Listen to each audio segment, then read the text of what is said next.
नमस्कार, मी ईशा जगताप. हितगुज मध्ये आपलं स्वागत आहे. या विशेष कार्यक्रमातून आपण तज्ञांकडून आरोग्य विषयक मार्गदर्शन मिळवतो. आजचा आपला विषय अत्यंत महत्त्वाचा आहे. आपल्यामुळे जर कोणाचा जीव वाचत असेल, कोणाला जीवनदान मिळत असेल, तर यापेक्षा मोठं दुसरं सुख काय आहे? खरं तर आपला एक अवयव कोणाला तरी देण्यासाठी खूप धाडस लागतं. हा निर्णय अत्यंत धाडसी असा असतो आणि सर्वात महत्त्वाचं म्हणजे यासाठी आपल्याला अवयवदानाविषयी पुरेशी माहिती असणं आवश्यक असतं. म्हणूनच आपण आजचा हा कार्यक्रम आयोजित केलेला आहे. आज आपण जाणून घेणार आहोत का करावं अवयवदान या विषयावर सखोल माहिती, ज्याबद्दल आपल्याला मार्गदर्शन करणार आहेत डॉक्टर विक्रम राऊत आणि डॉक्टर अंकुश गोल्हार, जे आज आपल्या स्टुडिओमध्ये इथे उपस्थित आहेत. नमस्कार, आपलं कार्यक्रमात स्वागत आहे. नमस्कार. चर्चेला आजच्या सुरुवात करण्याआधी थोडक्यात डॉक्टरांची ओळख करून देते. डॉक्टर विक्रम राऊत हे प्रसिद्ध यकृत प्रत्यारोपण सर्जन आहेत. त्यांना 1200हून अधिक यकृत प्रत्यारोपणांचा अनुभव आहे. जपान, फ्रान्स, कोरिया इथून यकृत प्रत्यारोपणाचं प्रशिक्षण घेतल्यानंतर ते आता मुंबईतील फोर्टिस हॉस्पिटलमध्ये हेड लिव्हर ट्रान्सप्लांट सर्जन म्हणून कार्यरत आहेत. तसंच डॉक्टर अंकुश गोल्हार हे ठाण्यातील ज्युपिटर लाईफलाईन हॉस्पिटलमध्ये यकृत प्रत्यारोपण शस्त्रक्रिया विभागात वरिष्ठ सल्लागार आहेत. प्रसिद्ध मियामी विश्वविद्यालयातून त्यांनी अवयव प्रत्यारोपणाचं प्रशिक्षण घेतलं. यकृत, स्वादुपिंड आणि आतड्यांचं प्रत्यारोपण हे त्यांचे प्रमुख कार्यक्षेत्र. 500हून अधिक यकृत प्रत्यारोपण शस्त्रक्रिया आणि 1500 पेक्षा जास्त HPB शस्त्रक्रियांचा त्यांना अनुभव आहे. आता आपण वेळ न दवडता आजच्या चर्चेला सुरुवात करूया. सुरुवातीला डॉक्टर विक्रम, आपल्याकडून जाणून घ्यायचंय की खरं तर एक अवयवदाता हा 8 व्यक्तींचा जीव वाचवू शकतो. आपण काय सांगाल याबद्दल? हो, हे खरं आहे. जो कोणी ब्रेन डेड अवयवदाता असतो तर त्याच्या ज्या स्क्रीनिंग टेस्ट वगैरे केल्यानंतर आपण जे वेगवेगळे अवयव घेतो आणि जे वेगवेगळे गरजू रुग्ण आहेत त्यांना आपण त्याचं प्रत्यारोपण करत असतो. तर तसं बघायला गेलं तर आपण एक हृदय, 2 फुफ्फुसं, 2 किडनीज, आपण लिव्हर कधी कधी एक प्रौढ आणि एक लहान मुलामध्ये पण विभागणी करू शकतो. लहान आतडं आणि स्वादुपिंड असे वेगवेगळे 8 अवयव आपण ट्रान्सप्लांट करू शकतो एका ब्रेन डेड दात्याकडून. त्याचबरोबर त्वचा, कॉर्निया, बोन्स, हृदयाच्या झडपा अशा वेगवेगळ्या ज्या टिश्यूज आहेत त्याचं पण आपण प्रत्यारोपण करू शकतो. तर एकंदरीत माझ्या मते एक जो ब्रेन डेड डोनर असतो तो जवळजवळ 8 पेक्षा जास्त वेगवेगळ्या गरजू रुग्णांना तो जीवन संजीवनी देऊ शकतो. अगदीच. डॉक्टर अंकुश, आज आपल्या भारतात अवयवदानाची काय स्थिती आहे आणि आपल्या भारतात का अवयवदान आजकाल फार महत्त्वाचं झालंय? दिवसेंदिवस असे रुग्ण ज्यांचं अवयव शेवटच्या स्टेजला पर्यंत फेल झाले आहेत यांची संख्या वाढत आहे. आपली बदलती जीवनशैली, मधुमेह यांच्या वाढत्या प्रमाणाने हे सगळं घडत आहे. 2024 मध्ये नोटो ही जी भारतातली संस्था आहे त्यांच्याकडे जवळपास 57,800 अशा रुग्णांनी नोंदणी केली होती ज्यांना अवयव प्रत्यारोपणाची गरज आहे. आणि 2024 मध्ये भारतात जवळपास 1138 मेंदूमृत अवयवदात्यांनी अवयवदान केलं होतं. ह्या संख्येतली तफावत आपल्याला दिसतच आहे. आपण महाराष्ट्राचंच उदाहरण घ्यायचं झालं तर महाराष्ट्रात 8,600 रुग्णांनी अवयव प्रत्यारोपणासाठी 2024 मध्ये नोंदणी केली आहे. आणि पूर्ण महाराष्ट्रात 2024 मध्ये फक्त 150 मेंदूमृत अवयवदात्यांनी अवयवदान केलं आहे. ही तफावत वाढतच चालली आहे. 2013 मध्ये जवळपास ही संख्या फक्त 0.23 डोनर्स इन 10 लाख संख्येमध्ये, लोकसंख्येमध्ये एवढी कमी होती. ती पाहता हे वाढत आहे, पण ज्या गतीने ते वाढले पाहिजे डोनेशन ते सध्या दिसत नाही. त्यामुळे ही नितांत गरज आहे की अवयवदान दानाबद्दल लोकांमध्ये जागृती व्हायला हवी. बरोबर आहे. मेंदूमृत अवयवदात्यांच्या आकडेवारीच आता आपण प्रेक्षकांसमोर मांडली. डॉक्टर विक्रम, मेंदूमृत म्हणजे अर्थात ब्रेन डेड, बरोबर? येस. अशा स्थितीत कशा प्रकारे अवयवदान केले जाते आणि कोणते अवयवदान केले जातात? ओके. तर मेंदू मृत्यू किंवा ब्रेन डेथ ही एक महत्वाची संकल्पना आहे ज्यावेळी आपण ऑर्गन डोनेशनचा विचार करतो. आपल्याला आधीच्या चित्रपटामधून माहिती मिळालेली असते की ते छोटा दिमाग होता है और छोटा दिमाग को अगर कुछ लगता है तो आदमी मर जाता है.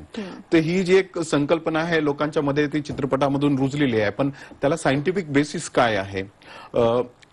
आपला जो छोटा मेंदू असतो, जो इथे पाठी असतो, त्याच्या पुढे ब्रेन स्टेम ही एक मेंदूचा भाग असतो. ब्रेन स्टेम मध्ये आपल्या श्वसनाचे किंवा आपल्या हृदयाचे जे धडकन होते तर त्याचे हायर सेंटर्स असतात. कोणत्याही कारणामुळे जर ब्रेन स्टेमला इजा झाली तर कधी कधी ती ऍक्सिडेंटच्यामुळे होते किंवा कधी कधी ते ब्रेन स्ट्रोक होतो त्याच्यामुळे होते. पण ज्यावेळी कधीही ब्रेन स्टेम डॅमेज होतं तर त्या व्यक्तीला ब्रेन डेथ असं बोलतात. आणि वैद्यकीय दृष्ट्या किंवा कायदेशीर दृष्ट्या जो ह्युमन ऑर्गन ट्रान्सप्लांटेशन ऍक्ट आहे भारतामध्ये, जो 1994ला संमत झाला होता, तर त्या ऍक्ट प्रमाणे मेंदू मृत म्हणजे मृत ही अशी मान्यता आहे. पण ती जनमानसात किंवा इव्हन मेडिकल प्रोफेशनल्स मध्ये पण अजून ती रुजलेली नाही. तर ती रुजणं खूप गरजेचं आहे. ब्रेन डेथ आणि ऑर्गन ट्रान्सप्लांटेशनशी काय रिलेशन आहे की जे ब्रेन डेथ झालेले रुग्ण असतात म्हणजे पूर्णपणे मृत पावलेली ती व्यक्ती नसते. No, so brain death is मृत. ओके, ब्रेन डेथ म्हणजे मेलेली आहे व्यक्ती. ती कायदेशीर किंवा वैद्यकीय दृष्ट्या त्यांना आपण मृतच घोषित करतो. पण हे जे रुग्ण असतात हे आयसीयू मध्ये असतात, त्यांना व्हेंटिलेटरवरती ठेवलेलं असतं आणि त्यांचे जे काही मेडिसिन्स देऊन त्यांच्या हृदयाची धडधड अजूनही चालू असते. आणि कोणते अवयव त्यांचे अजून सुरू असतात? ह्या ज्या अवयवामधून रक्तस्राव अजूनही चालू असतो. म्हणजे हे अवयव अजूनही फंक्शनल असतात मेडिकल दृष्ट्या. म्हणजे ते आपण दुसऱ्या व्यक्तीमध्ये ट्रान्सप्लांट करू शकतो. हा, आणि जे आपण जे अगोदर बोललो की हे 8 अवयव, हृदय, 2 फुफ्फुस, 2 किडनी, हे आपण ह्या पेशंट कडून आपण रिट्रीव्ह करून ते आपण अवयव प्रिझर्व करून हे ट्रान्सप्लांटसाठी आपण यूज करू शकतो. म्हणून ही जी ब्रेन डेथची संकल्पना आहे ती लोकांना समजणं खूप गरजेचं आहे. लोकांना माहिती आहे छोटा दिमाग को मार लगता है तो मर जाता है, but it is a same. But आपल्याला डेथ, कार्डियक डेथ आणि ब्रेन डेथ, जर कार्डियक डेथ म्हणजे ज्यावेळी हृदय थांबतं, पण ब्रेन डेथ मध्ये हृदयाची धडधड आहे ती आपल्याला ईसीजी वरती दिसू शकते. पण त्याला तो स्वतःहून श्वास घेऊ नाही शकणार किंवा त्याचा जर व्हेंटिलेटर काढला तर तो मृत म्हणजे तो मृतच आहे. पण हे जे एकदा सर्टिफाय झालं तर आपण ऑर्गन डोनेशनसाठी ऑर्गन रिट्रीव्ह करू शकतो. अगदी. पण यासाठी त्या मृत रुग्णाच्या नातेवाईकांची किंवा कुटुंबियांची परवानगी अति आवश्यक असेल. अच्छा. डॉक्टर अंकुश, आपल्या भारतात जर एखाद्या जिवंत व्यक्तीला जिवंतपणी तिचे अवयव दान करायचे असेल किंवा मृत्यूनंतर अवयव दान करण्याची इच्छा असेल तर ती नोंदणी कुठे करू शकते? जसं डॉक्टर विक्रमने आपल्याला सांगितलं, भारतात 1994 साली transplantation of human organs act आला होता. त्या ऍक्टनुसार हे सगळं आपल्याला संमत झालेलं आहे. 2 प्रकारचे अवयवदाते असू शकतात. एक तर मेंदू मृत अवयवदाते किंवा जिवंत अवयवदाते.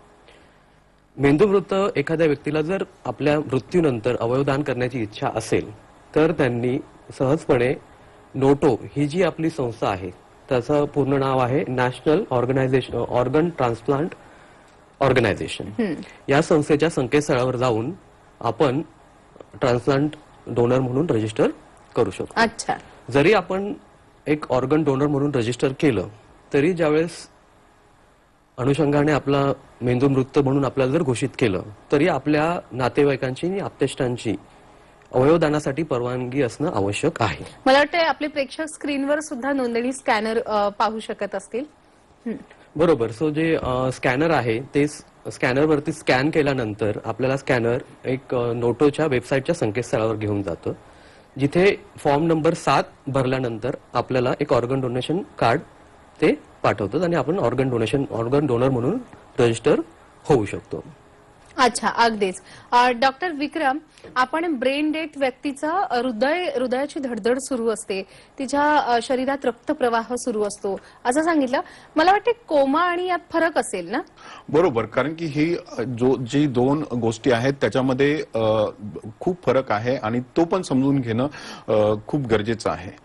जसं आपण समजलो की ब्रेनडेड जो व्यक्ती आहे तो मृत आहे फॉर लिगली आणि मेडिकली ऑल्सो, आणि तो कुठल्याही यंत्राने कोणत्याही व्हेंटिलेटरवरती जरी ठेवलं तरी तो परत जीवित अवस्थेत येणं फक्त एकच सर, या ब्रेनडेड व्यक्तीचं मेंदू कार्यरत असतं? मेंदू कार्यरत नसतो अजिबात नसतं. वर्सेस तुम्ही जर कोमा बोलत आहे तर ह्या व्यक्तीमध्ये ब्रेनचे फंक्शन्स कमी झालेले असतात, पण त्याचा ब्रेन हा काम करत असतो.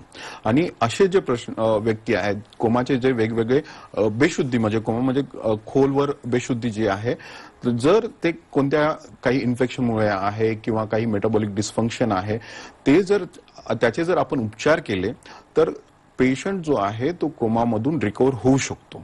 तर याचा अर्थ आहे की कोमामध्ये जो आहे तो टेम्पररी कंडिशन आहे कोमा ही जी आहे, पण ब्रेनडेड आहे तो मृत आहे. तर ब्रेनडेड जर असेल तर आपण ऑर्गन डोनेशन करतो. अगदीच. डॉक्टर अंकुश, कोण अवयवदाता नेमकं होऊ शकतं? म्हणजे त्यासाठी काही वयाची बंधनं आहेत का किंवा आरोग्याच्या स्थितीची बंधनं? आपल्याला जर मेंदू मृत्यूनंतर जर अवयवदाता बनायचा असेल तर त्याला ऍटलीस्ट 18 वर्षाचं वय पूर्ण असण्याची आवश्यकता आहे. पण मेंदू मृत्यू जर लहान मुलं असतील आणि त्यांच्या फॅमिलीने ऑर्गन डोनेशन डिसाईड केलं आणि संमती दिली तरी ते डोनेट करू शकतात. अच्छा. पण ऑर्गन डोनर म्हणून फॉर्म भरण्यासाठी ऍटलीस्ट वयाची 18 वर्ष पूर्ण करणं गरजेचं आहे. वयाची जनरली आपल्याला समज असतो की मी आता वयस्कर झालोय, 80-90 वर्षात झालोय, तर मी ऑर्गन डोनर होऊ शकतो का? मेंदू मृत्यू झाल्यानंतर बऱ्याच संशोधनामध्ये 70 ते 80 वयाच्या दशकातल्या लोकांनाही अवयवदान केले आहेत आणि ते अवयव म्हणजे हे जिवंतपणीचे अवयवदान नाही, हे मेंदू मृत्यूनंतरचे. अच्छा. आपण ज्यावेळेस जिवंत अवयवदात्यांची बद्दल विचारतो त्यावेळेस जे अवयव आपण दान करणार आहोत त्यावरती आपला निष्कर्ष ठरतो की कोण डोनेट करू शकतो. कायद्याने 18 वर्षाच्या वरतीलच लोक डोनेट करू शकतात जर ते जिवंत असतील तर, आणि जे अवयव दान करणार आहेत त्यावरती वयाची वरची मर्यादा ठरते. ज्यावेळेस आपण लिव्हर डोनेशनसाठी एखाद्या अवयवदात्याला विचार करत असतो त्यावेळेस त्यांचा वयाची मर्यादा जवळपास 55 ते 60 वर्षाच्या वयापर्यंत आपण ठरवतो. त्यांच्या प्रकृती कशी आहे, त्यांचे हृदयाचं कशी स्थिती आहे, फुफ्फुसांची स्थिती कशी आहे, या सगळ्या चाचण्या, रक्ताच्या चाचण्या, डिटेल तपासणीनंतरच आपण एखाद्या व्यक्तीला अवयवदाता म्हणून स्वीकार करतो. बरोबर. कायद्यानुसार जो रुग्ण आहे त्याच्या जवळचेच नातेवाईक जिवंतपणी अवयवदान करू शकतात. हा आपला देशातील जो ह्युमन थोटा ऍक्ट आहे, होटा, त्या ऍक्ट नुसार फक्त जवळचे नातेवाईकच डोनेट करू शकतात. त्यामागे कारण जे आधी अवयव प्रत्यारोपणात जे गैरव्यवहार झाले होते ते व्यवहार थांबवण्यासाठी हा जो कायदा संमत झाला होता 1994 मध्ये, आणि 2011 साली त्याच्यात बदल थोडा करण्यात आला होता. या कायद्यानुसार ती अट घालण्यात आलेली आहे. अच्छा. डॉक्टर अंकुश यांनी सांगितलं की वयाच्या 18व्या वर्षानंतर आपण ठरवू शकतो की मला अवयवदान करायचं आहे की नाही. पण एक ना गैरसमज पाहायला मिळतो लोकांमध्ये की मी आत्ताच हे नोंदणी केली की माझ्या मृत्यूनंतर माझे अवयवदान होऊ शकतात आणि मला एखादं मोठं आजारपण आलं तर डॉक्टर मला वाचवण्याचा प्रयत्न करतील की नाही, अशी शंका आजही लोकांच्या मनात असते.